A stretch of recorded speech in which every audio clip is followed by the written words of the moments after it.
जय हिंद। नमस्ते दोस्तों, कैसे हो आप लोग। आशा करता हूँ आप लोग अच्छे होंगे। आपका कोस्ट गार्ड की तरफ से नया नोटिफिकेशन जारी किया गया है, जिसमें आपका कोस्ट गार्ड जीडी के पद पर आपकी ये वैकेंसी निकली हुई है। तो जिस कैंडिडेट का सपना है कि हमको वर्दी वाला जॉब चाहिए या हमको देश की सेवा करना है, और जिसकी हाइट कम है, तो वो उसका सपना पूरा हो सकता है इंडियन कोस्ट गार्ड के थ्रू। बेसिकली ये इंडियन नेवी का ही आपका एक पार्ट है, इसको पैरामिलिट्री फोर्स कहते हैं। ठीक है, तो जानते हैं इस भर्ती की पूरी भर्ती प्रक्रिया के बारे में। क्या योग्यता होना चाहिए, कितनी आपकी उम्र सीमा होना चाहिए, कौन कौन इसमें आवेदन कर सकता है, और आपका सिलेक्शन प्रोसेस कैसा रहेगा, एग्जाम पैटर्न में कितने विषय से प्रश्न पूछे जाएंगे, इसके अलावा हाइट, चेस्ट और रनिंग के बारे में मैं आपको बताने वाला हूँ, और फीस कितना लगेगा। तो चलिए दोस्तों, वीडियो स्टार्ट करते हैं। तो सबसे पहले मैं जैसे आपको बताया कि कोस्ट गार्ड एक पैरामिलिट्री फोर्स है जो आपका इंडियन नेवी के अंडर कार्य करती है। ठीक है, जितने भी आपका ये तटीय क्षेत्र है, गुजरात से लेकर आपका ये कोलकाता तक, वहां पर आपका क्या रहता है, कोस्ट गार्ड रहता है। और इनकी जो ड्रेस रहती है वो इंडियन नेवी की व्हाइट कलर की रहती है, सेम इसकी भी व्हाइट कलर की रहती है। तो बात करें ऑनलाइन डेट के बारे में, तो साल में वैकेंसी 2 बार निकलती है। ठीक है, तो 11 फरवरी से आप इसमें आवेदन कर सकते हो। आवेदन की लास्ट डेट 25 फरवरी 2025 रखी गई है, और इसका एग्जाम डेट भी जारी हो गया है।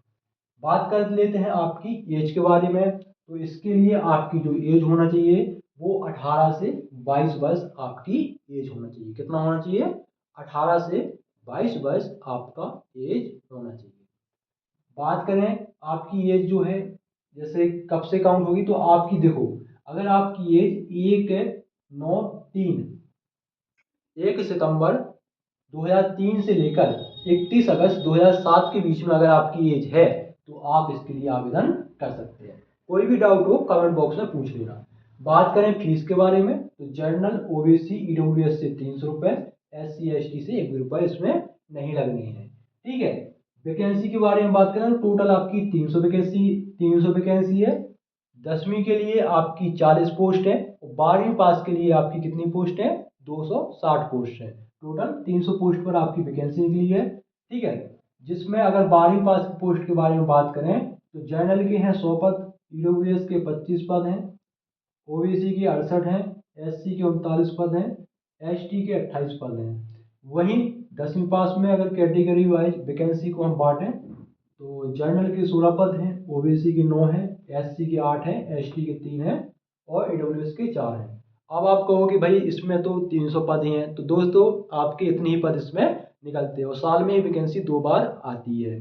समझ में आ गया।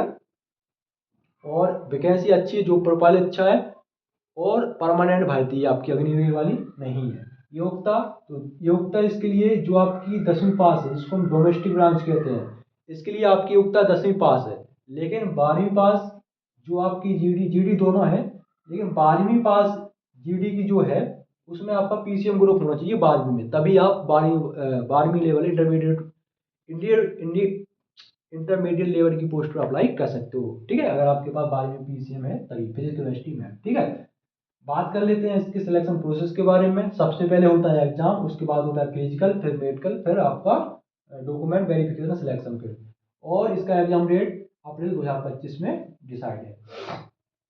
अब देखो एग्जाम, तो एग्जाम में आपके 2 सेशन होते हैं या 2 पार्ट होते हैं। पहला देखो, पहले में आपका 5 विषय से प्रश्न पूछे जाते हैं। मैथ के 20 प्रश्न रहते हैं, रीजनिंग के 10 प्रश्न रहते हैं, साइंस के 10 रहते हैं, जीके के 5 रहते हैं, और इंग्लिश के 15। टोटल पहले में 60 प्रश्न रहते हैं, जो 60 अंक के होते हैं। टाइम आपका 45 मिनट का रहता है, नेगेटिव मार्किंग नहीं होती है। ठीक है, 45 मिनट का टाइम रहता है।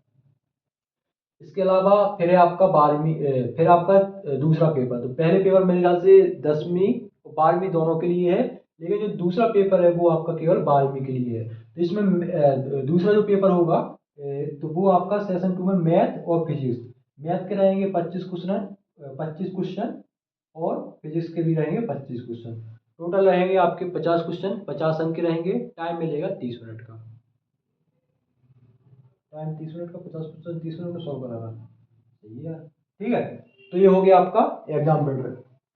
जब आप एग्जाम पास कर लोगे तो शॉर्ट लिस्ट किए जाओगे, उसके बाद फिजिकल के लिए बुलाया जाएगा। तो आपका फिजिकल में जो हाइट होना चाहिए वो 157 सेंटीमीटर होना चाहिए, ठीक है।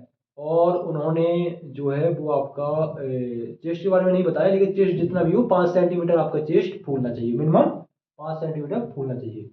रनिंग आपकी दौड़ होगी 1600 मीटर की, जिसमें आपको 7 मिनट में कंप्लीट करना है, ठीक है। और शायद इसमें लड़की नहीं डाल सकती क्योंकि लड़कियों के बारे में नहीं बताया गया है। पुशअप आपको मारना है 10, सिटअप उठा बैठ मारना है आपको 20, ठीक है। ये आपका फिजिकल में इतना होना है, जो कि फिजिकल आसानी से हो जाएगा।